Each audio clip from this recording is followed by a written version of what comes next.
Halo, selamat pagi. Wilujeng Enjing Sadayana. Saatnya Anda menyimak berita Bandung bersama saya, Tia Anissa. Sejumlah berita aktual dan menarik telah kami siapkan untuk Anda dan berikut 3 berita utama hari ini. Minyak goreng curah makin sulit didapat. Warga Kota Cimahi dan Tasikmalaya berebut antri di agen minyak goreng. Warga terdampak kebocoran pipa BBM dobrak pintu depo Pertamina Balongan, minta ganti rugi. Jelang bulan Ramadan, Pemkab Subang adakan hitanan massal gratis bagi 500 anak.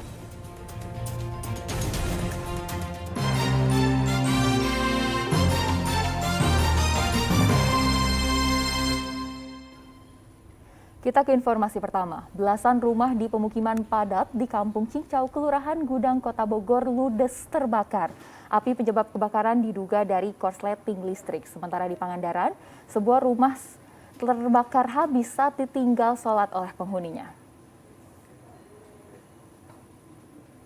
Dalam rekaman kamera warga, kobaran api melumat sejumlah rumah di Kampung Cincau, Kelurahan Gudang, Kecamatan Bogor Tengah, Kota Bogor pada Selasa pagi.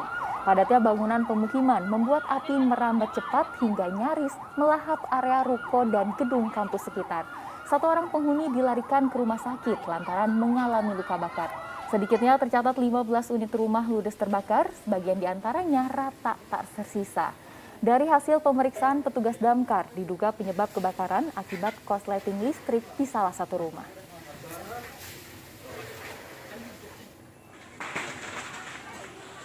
Sementara di Pangandaran, sebuah rumah semi permanen milik Solahuddin warga Manggung Jaya ludes terbakar.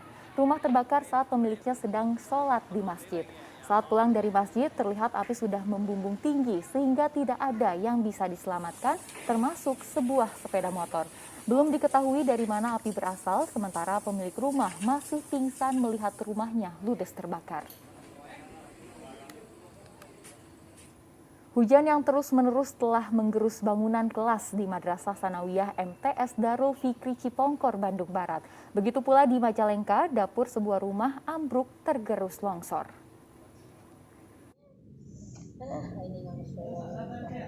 Staf pengajar Madrasah Sanawiyah Darul Fikri Cipongkor, Bandung Barat hanya bisa tertegun melihat satu bangunan kelas sekolah sudah rata dengan tanah. Seisi ruangan termasuk kursi serta meja porak-poranda menjadi puing-puing. Tidak ada korban jiwa karena peristiwa ini terjadi Senin dini hari saat ruangan kelas kosong. Akibat peristiwa ini, kegiatan belajar tatap muka siswa terganggu dan ditiadakan untuk 2 kelas. Peristiwa ini dipicu oleh tiupan angin kencang disertai hujan deras sepanjang malam. Selain itu, bangunan kelas yang diperkirakan hampir berusia 20 tahun membuat kondisi pondasi lapuk. Ini dikarenakan ada hujan deras ya, sama angin kencang, juga ada petir. Kemudian karena memang bangunan ini sudah agak tua ya, kalau tidak salah ini tahun 2002 ya ini bangunan ini didirikan. Sementara di Majalengka, dapur sebuah rumah warga di Desa Liang Julang ambruk setelah tanah di bawahnya longsor Senin pagi. Seluruh ruangan dapur beserta perabot rusak akibat terbawa longsor setinggi 20 meter. Longsor terjadi akibat hujan deras yang mengguyur hingga Minggu malam. Sekitar jam 2 kan ada angin gede. Iya. Terus ini longsor. Udah longsor gitu.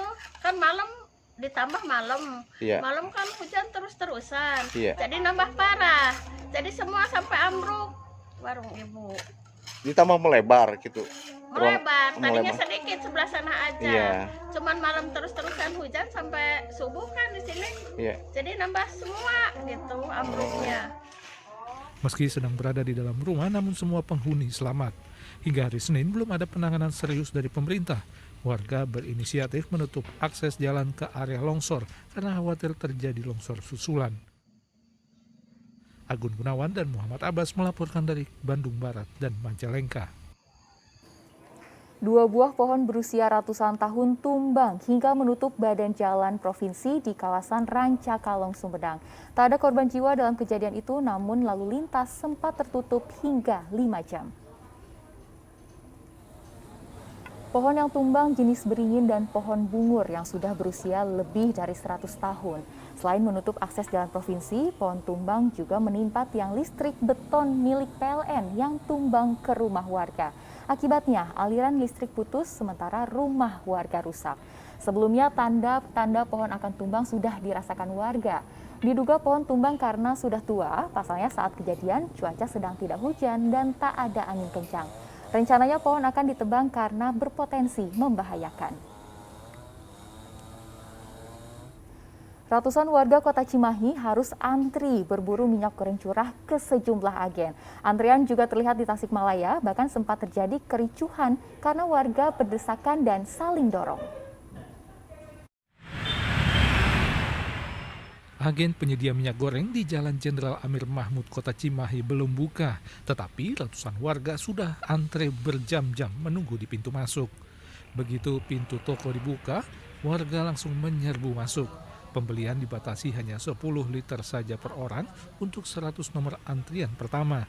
Warga yang tidak dapat nomor antrian pun terpaksa gigit jari dan harus kembali mencari ke tempat lain. Jika sebelumnya harga minyak goreng curah Rp14.500 per liter, hari Senin harganya sudah naik mulai dari Rp16 hingga Rp18.000 per liter. Kalau jualan nggak tentu. Oh, Bapak tuh jualan? Iya, jualan. Ada warung? Bikin keripik. Bikin keripik. Oh, bikin keripik. Sehari 2 hari habis? Enggak? Ya, segitulah. Nggak tentu sih. Sekilonya berapa, Pak? 16.500. Antrean minyak goreng curah juga terjadi di depan agen minyak goreng di Pasar Cikurubuk, Kota Tasikmalaya.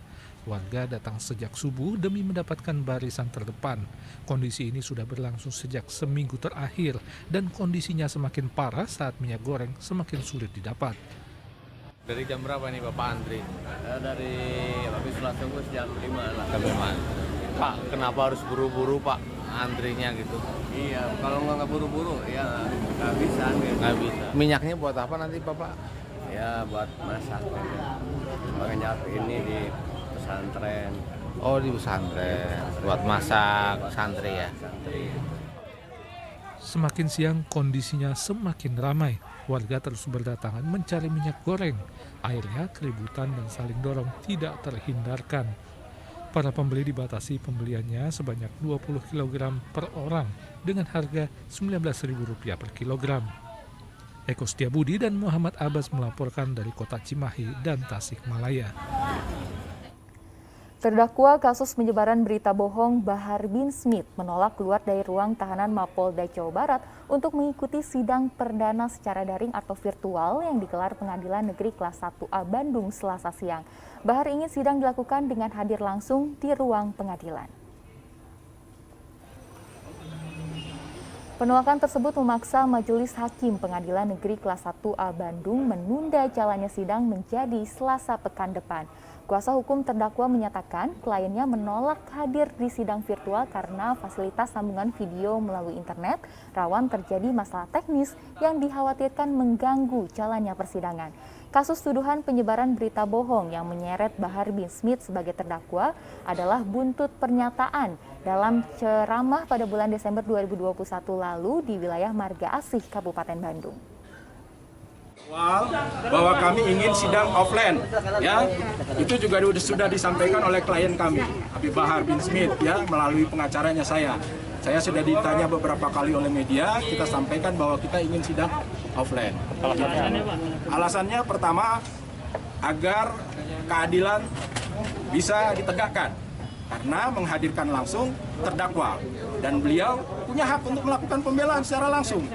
Kedua, media-media yang sudah kita sampaikan tadi di muka hakim mencontohkan ada 5 hal yang mengganggu sinyal, gitu ya. Jadi sidang Habib Bahar pun, Habib Rizik pun secara offline. Sidang Haji Munarman pun secara offline. Bahkan sidang penista agama, Kece, Ferdinand, semua offline. Jadi masalahnya di mana? Dan balapan sudah mulai, konser musik sudah mulai. Mana lagi?